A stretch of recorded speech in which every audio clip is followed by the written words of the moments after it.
Fala pessoal, tudo bem? Hoje a gente vai dar continuidade ao estudo de função afim, ou função polinomial do primeiro grau.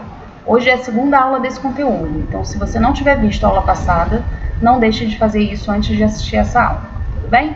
A gente vai ver hoje o gráfico da função afim, ou da função do primeiro grau.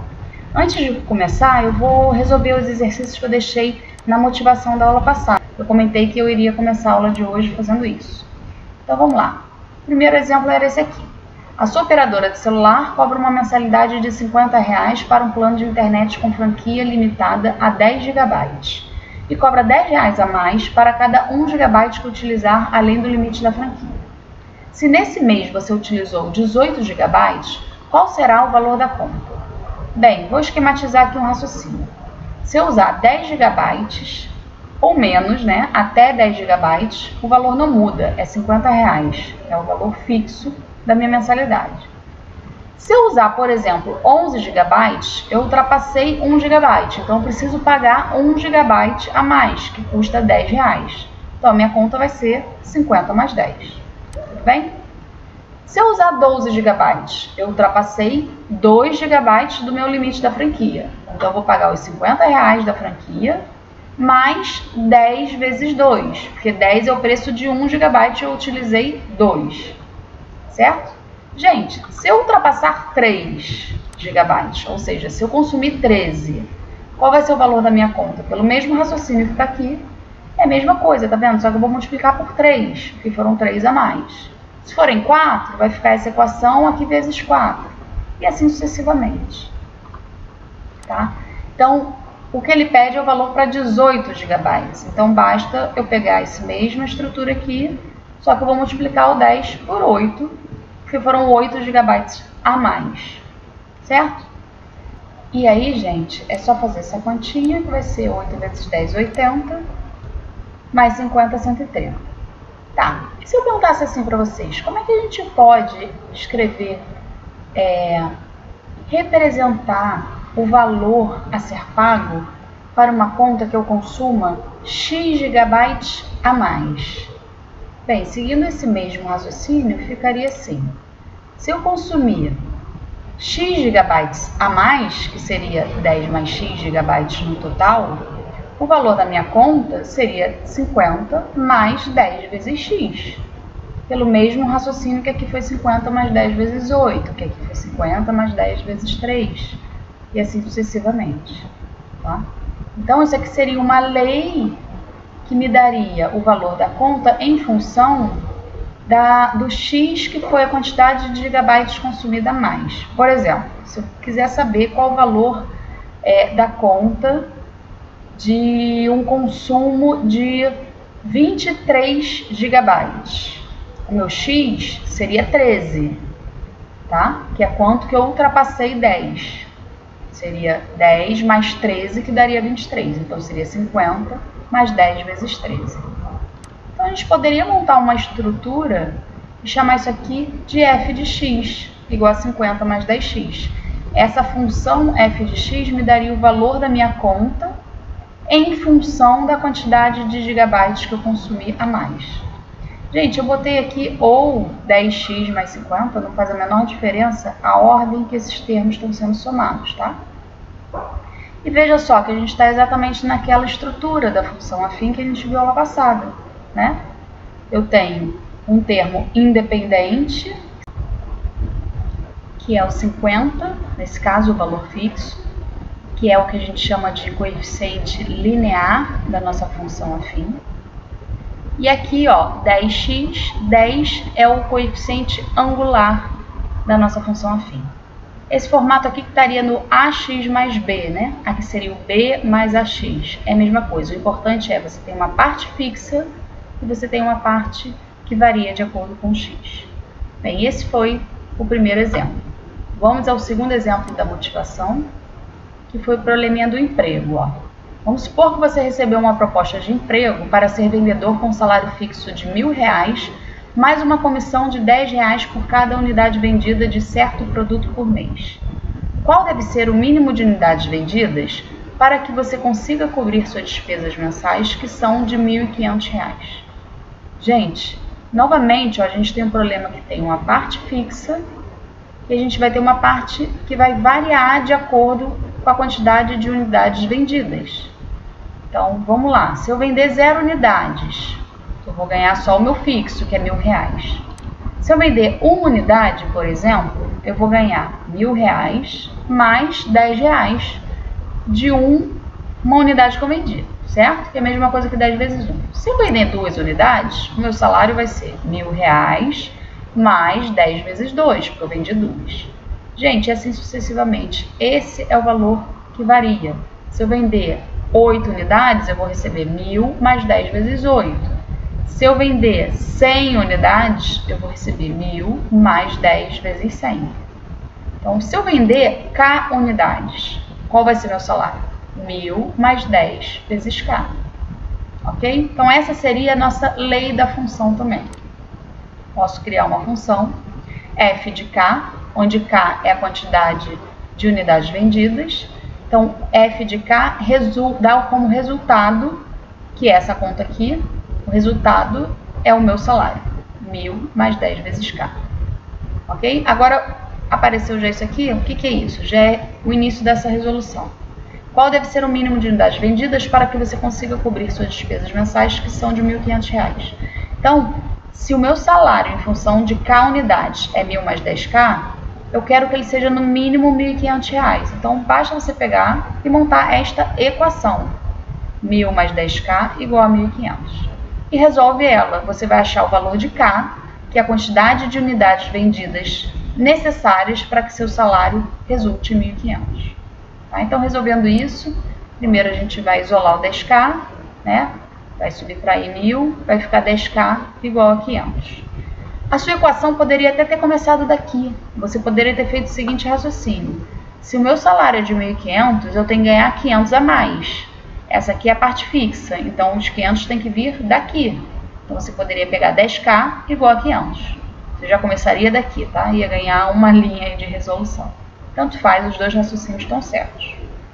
Então, dividindo aqui por 10, a gente chega que K vai ser 500 dividido por 10, que dá 50 unidades. Ok? Gente, essa lei aqui dessa função, eu não falei no anterior, tá? Mas tanto faz a letra que você usa. Eu poderia estar usando f de x igual a 1.000 mais 10x. Eu poderia usar f de y igual a 1.000 mais 10y. A função poderia ter outra letra, poderia ser g, g de x, g de k, tanto faz. Poderia também ser s de x, por exemplo, 1.000 mais 10x. Ou seja, o salário que eu vou receber em função da quantidade de unidades que eu vendi, que eu chamei de x, vai ser 1.000 mais 10x. Gente, tanto faz a letra. O importante é a variável que você escolher tem que ser a mesma que está aqui. Então, se aqui for K, aqui é K. Se aqui for X, aqui é X. Bem, daremos continuidade então agora para o nosso conteúdo, que a gente vai ver como a gente faz o gráfico da função afim.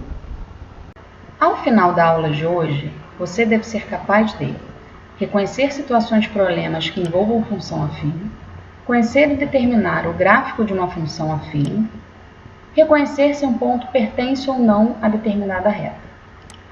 Lembrando aquela nossa dica valiosa para você sempre acompanhar as aulas com seu caderno do lado, anotando tudo que achar importante. Bem, pessoal, nessa aula a gente vai aprender a construir o gráfico da função afim. Bem, a gente já sabe que a função afim, o gráfico dela vai ser uma reta, sempre. A gente já sabe também que a gente consegue determinar se essa reta é crescente ou decrescente olhando o valor do coeficiente angular, que é aquele valor que vem multiplicando o x da nossa equação. Nesse caso, eu chamei de A, chamei que f de x é ax mais b, né? Então, com esse formato, se o A for positivo, ou seja, se o A for maior que zero, essa reta é crescente. E ela vai ser decrescente no caso A menor que zero, ou seja, A negativo. A gente já sabe também que essa reta vai cortar o eixo OY naquele ponto 0B, onde B é esse coeficiente linear, que é o nosso termo independente da função. Não importa se está escrito ax mais b ou se está no formato b mais ax. Essa ordem não importa. O que importa é o coeficiente linear, é sempre o termo independente que é quem não está multiplicando a variável x. Tá? E o coeficiente angular é quem está multiplicando a variável x. Bem, nós temos essas informações, mas essas informações sozinhas ainda não são suficientes para a gente conseguir determinar quem é a nossa reta. Tá? Eu vou abrir novamente aqui o GeoGebra para a gente ver, antes de começar, ver um raciocínio. Olha só. Se eu conheço um ponto de uma reta qualquer, vou botar um pontinho aqui com uma reta passando por ele. Olha só, qual reta passa por esse ponto? Essa passa, essa passa, essa passa, essa passa. Vocês conseguem ver que a gente tem infinitas retas que passam por esse ponto? Agora, a partir do momento que você tem dois pontos, eu vou clicar em outro lugar. Pá. Pelo ponto A e pelo ponto B, que eu defini agora, existe uma única reta que passa por esses dois pontos. Tudo bem? Então, o que a gente tem até então é apenas o ponto 0B. Finge que o termo independente é 3. Então, minha reta vai passar por esse ponto aqui, tá? E eu sei se ela vai ser assim, crescente, ou se ela vai ser assim, decrescente, tá? Porque eu posso olhar lá o meu coeficiente angular. Sendo positivo, vai ser uma reta assim, ou mais inclinadona assim, tá? Se ele for negativo, ela vai decrescer. Porém, a gente não sabe ainda qual dessas opções de reta seria. E a gente vai conseguir determinar a reta conhecendo mais um ponto dela. Então, para a gente conseguir traçar uma reta, a gente precisa conhecer dois pontos. Você pode usar um deles como sendo aquele ponto 0B. Ou não, você pode calcular outro se quiser, mas fica mais prático, já que ele já é dado bonitinho lá na equação. Tudo bem? Então, vamos ver como é que a gente descobre agora um outro ponto da reta. Vou voltar aqui. Voltando aqui na nossa apresentação, gente, temos mais uma informação. Ó. Todo ponto do plano cartesiano da forma x, f de x pertencerá ao gráfico de f. Então, a gente precisa determinar mais um ponto, pelo menos, para poder traçar a equação da reta. O que quer dizer isso aqui? Você vai escolher um valor de x e você vai calcular o f de x. E aí você vai formar essa coordenada do ponto usando o x e o resultado que você encontrou. Gente, a sua reta vai passar em cima desse ponto. Aliás, todos os pontos da reta são da forma x, f de x. Isso forma o gráfico, é o conjunto desses pontos para todos os x que tiverem no seu domínio, que nesse caso a gente está trabalhando com o domínio dos números reais. Vamos ver um exemplo. Considerando a função f de x igual a 2x mais 1. Vou calcular, por exemplo, o f de 1. Eu poderia ter escolhido qualquer outro número, tá? Então, f de 1 fica 2 vezes 1 mais 1. Você bota 1 no lugar do x aqui e faz a conta. Esse resultado é 3. Então, quando eu formar o ponto de coordenada 1, 3, ele vai pertencer ao gráfico da função. Vamos voltar lá no GeoGebra e vamos ver isso acontecendo. Deixa eu pedir aqui um novo arquivo, não gravar.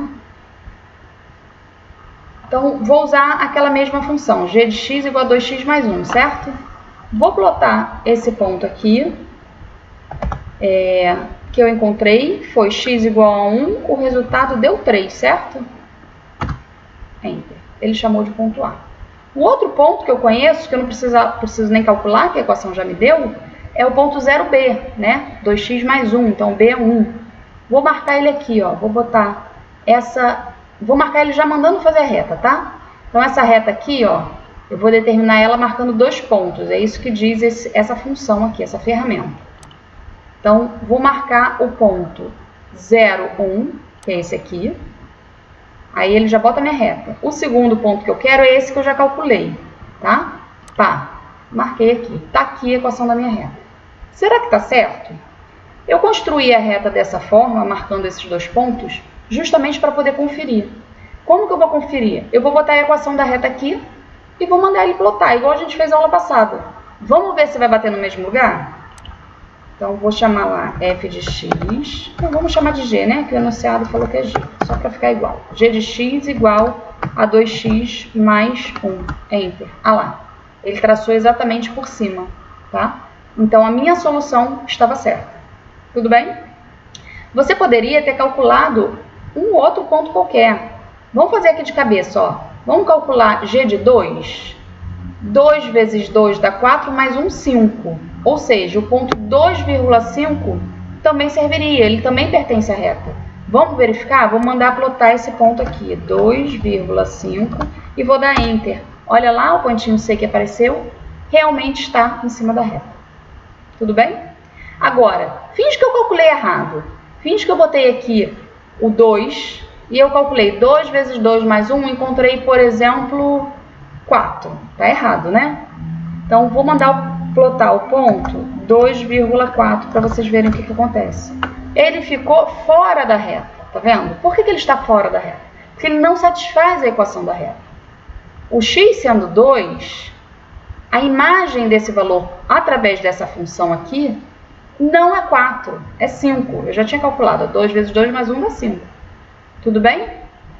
Então, gente, para saber se um ponto pertence ou não à equação da reta, você simplesmente tem que calcular o valor jogar o valor do x dele aqui, fazer a conta, e o resultado que você encontrar tem que ser a ordenada dele, o valor dele no ponto, no eixo y.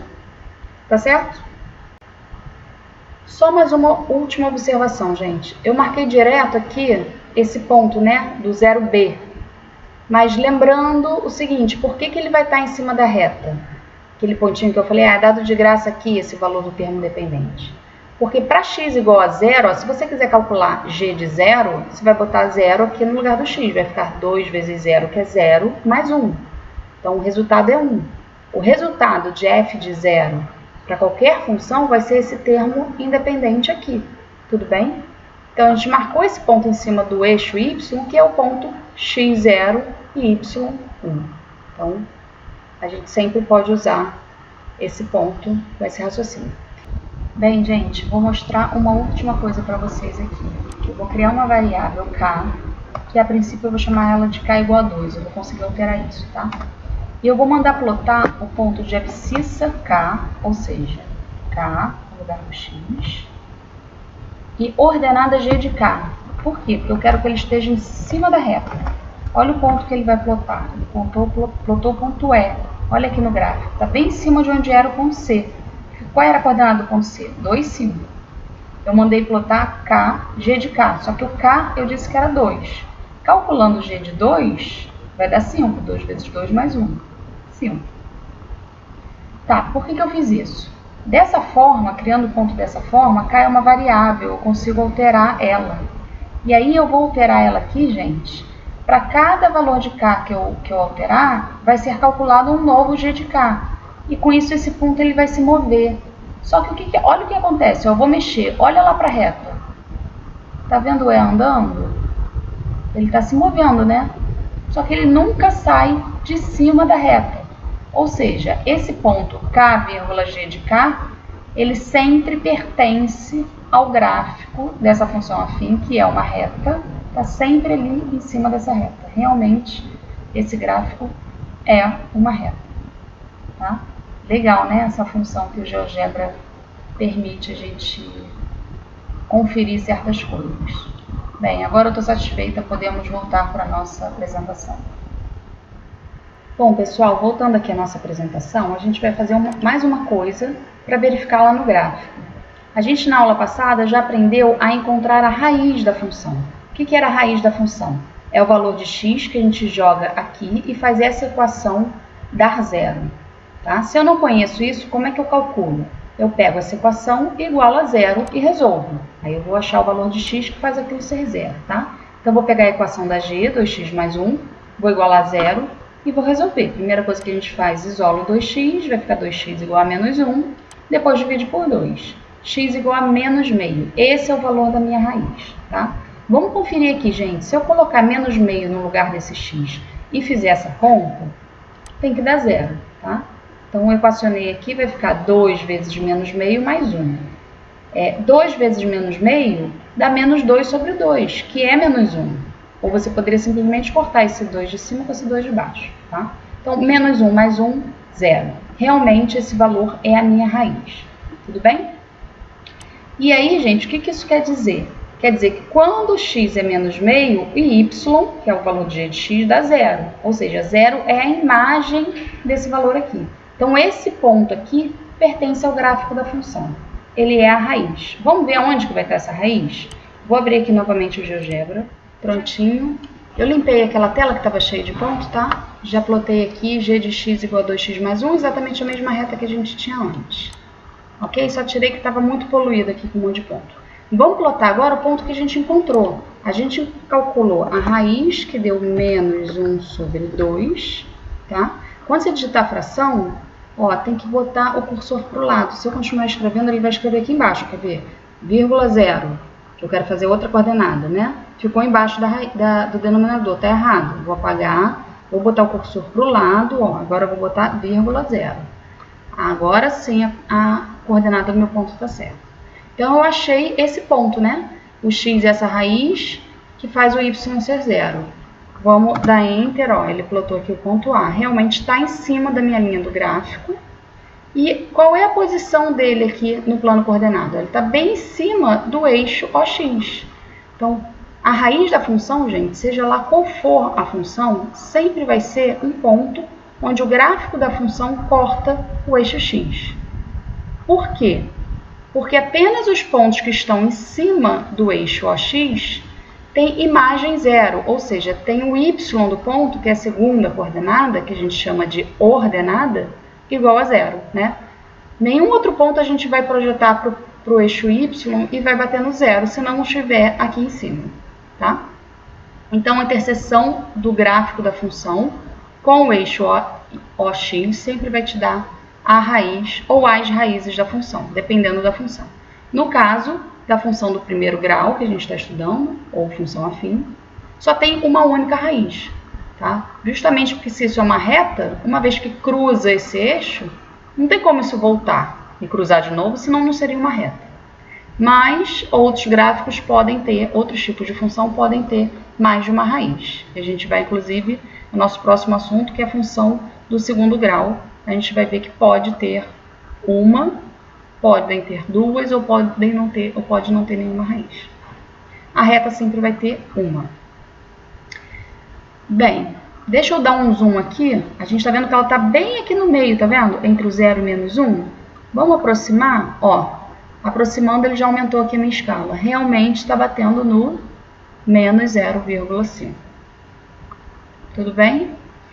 Lembra que a gente havia plotado um outro ponto que eu apaguei? Deixa eu botar ele aqui de novo.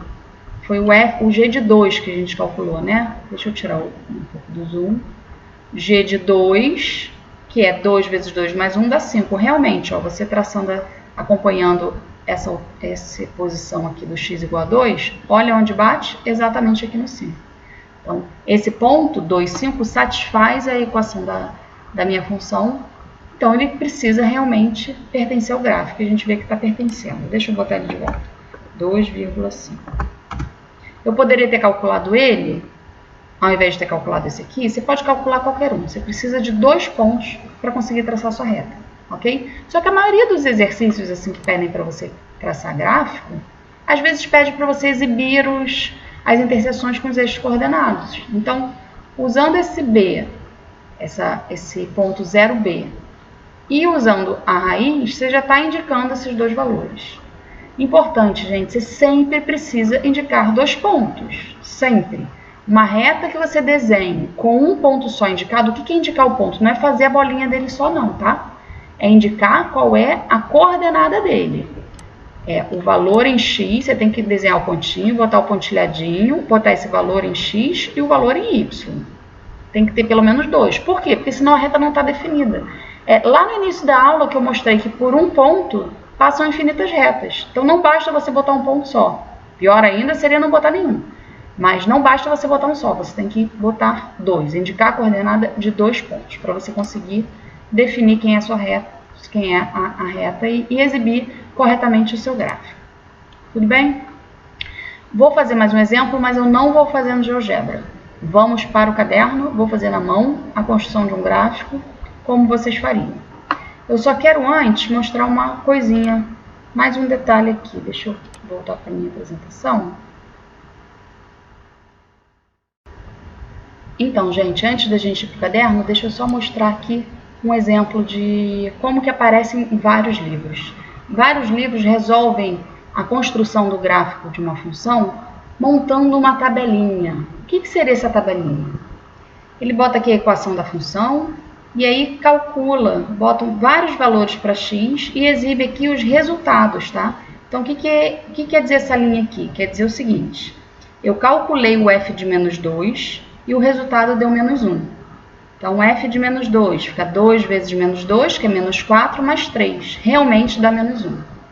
A próxima linha, ó, foi calculado o f de menos 1 e o resultado é 1. Fica menos 2 mais 3, realmente dá 1. Então, cada linha dessa tabela é o cálculo do f desses valores, exibindo os resultados. Isso, cada linha dessa vai me dar um ponto. Esse aqui é o ponto de coordenada menos 2, menos 1. Esse aqui é o ponto de coordenada menos 1, 1. Esse aqui é o ponto de coordenada 0, 3. 1, 5 e 2, 7. E aí, a pessoa marca todos esses pontinhos e traça a reta. Tá errado? Não, tá certinho. Só que você perde muito tempo fazendo isso. Se 2 pontos já determinam uma reta, para que eu vou ficar calculando 5? Posso calcular? Pode. Pode calcular até 20 se quiser, tá? Mas não é necessário. Então, se você quiser ser mais prático, você pode apenas calcular 2 pontos e já desenhar a sua reta. Já é suficiente para você desenhar a sua reta. Então, aqui tem lá o gráfico dessa reta, tá? E aqui, ó, tá vendo? Nem foi calculada a raiz, nem encontrou a raiz. Nenhum desses resultou em 0. Tem o ponto usando o B, ó. Esse 3 aqui é o valor onde corta aqui, que na verdade é o ponto 0,3, foi calculado. Mas isso você pode fazer direto também. Mas a raiz nem foi exibida. Olhando para cá, quem é a raiz dessa função? Não sei, não está indicado. Então, vamos fazer esse exemplo aqui no braço. Bom, pessoal, vamos lá. Construa o gráfico da função f, que vai dos reais para os reais, definida por f de x igual a 2x mais 3. Lembrando que isso aqui quer dizer que os reais é o conjunto do domínio e o conjunto contra domínio também são os reais. Bem, vamos lá. Primeira coisa que a gente observa é que a função é uma função do primeiro grau, ou função afim. Então, eu já sei que seu gráfico é uma reta.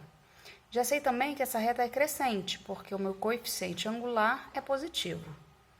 E já sei que ela vai cortar o eixo y no valor 3, ou seja, no ponto de coordenadas 0x e 3 para y.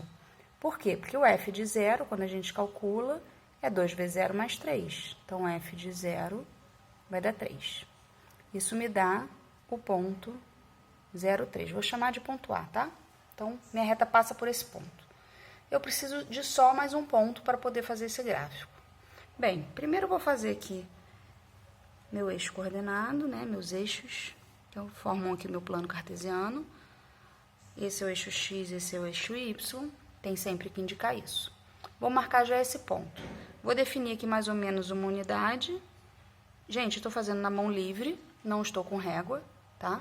Mas eu não posso ter, não vai ser totalmente preciso, mas eu não posso ter nenhuma discrepância muito grande. Por exemplo, botei 1 aqui, o 2 não pode estar aqui em cima, né?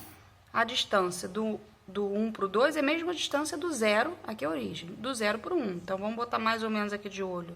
Aqui seria o 2, aqui mais ou menos seria o 3. Então, tá aqui o meu ponto A. Já sei que minha função passa por esse ponto. Bem, preciso de um outro ponto. Eu poderia calcular qualquer ponto, escolhendo um valor de x, diferente de 0, porque o 0 já usei, né? Ou eu posso tentar achar esse ponto de interseção com esse eixo, que é a raiz. Eu vou fazer dessa forma, porque aí eu já indico ali onde cruza no eixo x. Então, raiz é o valor de x, que faz o f de x ser 0. Então, para esse ponto da raiz, eu conheço o y e eu vou calcular o x. Ao contrário, esse daqui eu conheci o x e calculei o y, né? Então, vou botar aqui, quando que 2x mais 3, que é a equação da minha f, vai ser 0. Então, fica 2x igual a menos 3, né? Isolando aqui, divide agora por 2, x é menos 3 sobre 2, que é menos meio. Então, vou chamar de ponto B. Qual o ponto que eu encontrei agora? Esse é o x, menos 1,5, e o y dele é 0. Então, esse ponto está em cima do eixo x. Então, vou botar minha unidade aqui também, mais ou menos, né, da minha escala. Ele é negativo, então ele está para o lado de cá. Então, se esse aqui é o 1, menos 1, desculpa, esse aqui é o menos 2, o menos 1,5 está entre o menos 1 e o menos 2. Então, vou botar ele aqui. Menos 1,5, ou poderia botar o 3, menos 3 sobre 2 também. Então, já sei que a minha reta passa aqui e aqui. Bem, vou pegar aqui um objeto aqui, para não pegar uma régua muito grande. Vou pegar esse aqui que é pequenininho. E eu vou traçar aqui a minha reta, passando por esses dois pontos. Tudo bem? Então, esse é o gráfico da função f. Gente, lembrando, uma reta ela é infinita, então isso aqui continua de forma infinita, tanto para cá, quanto para cá, tá? Continua subindo sempre. Bem, só fazer uma observação aqui. Se eu quisesse, ao invés da raiz, se eu quisesse calcular um outro ponto. O gráfico já está definido, tá? Eu já indiquei 2 pontos. Ai, faltou escrever aqui. Aqui é o 3. Não pode faltar você indicar esses pontos, a coordenada deles. Eu já tinha colocado aqui, mas tem que botar no eixo também. Então, se ao invés de calcular a raiz, se eu quisesse ter calculado um outro ponto, por exemplo, eu poderia usar x igual a 1. Eu poderia calcular f de 1. F de 1 seria 2 vezes 1 mais 3. Então, meu f de 1 daria 5. Vou chamar de ponto C, tá? Então, teria o ponto C de coordenada 1 no x, 5 no y. Aonde que estaria ele?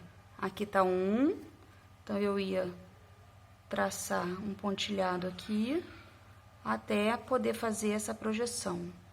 Para cá, você faz a projeção para os dois lados, para os dois eixos, para o x e para o y. Então, aqui é 5 e aqui é 1.